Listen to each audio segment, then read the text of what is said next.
নমস্কার, হ্যালো বন্ধুরা, আশা করি সকলে ভালো আছেন।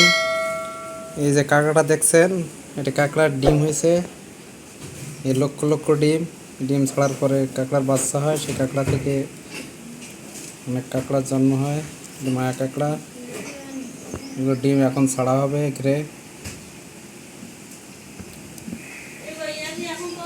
কাঁকড়ার ডিম এটা এখন ঘিরে ছাড়া হবে।